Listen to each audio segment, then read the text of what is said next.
આજે એક ગંભીર વાતની ચર્ચા. આજે જુનાગઢ શહેરમાં એક વિકસિત એરિયો ઝાંઝડા રોડ ઉપર જેમાં એક મહિલાનું એક્સિડન્ટ થયું છે. તે વિડીયો તમને અત્યારે હું તમને બતાવું છું. પહેલા તમે વિડીયો જોઈ લો.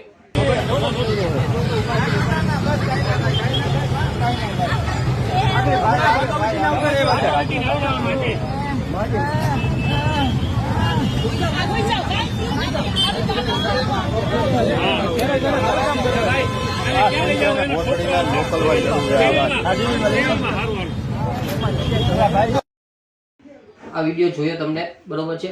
હવે એમાં વસ્તુ એ છે કે ઝાંઝડા જે એરિયો ખાસ છે એમાં કોઈ પણ એ આખા રોડમાં કોઈ પણ જાતના સ્પીડ બ્રેકર નથી. એ સ્પીડ બ્રેકર ના હોવાથી ગંભીર અકસ્માતો થાય છે.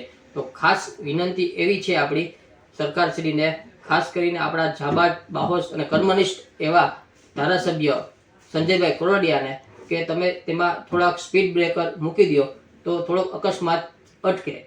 જય હિન્દ, જય ભારત.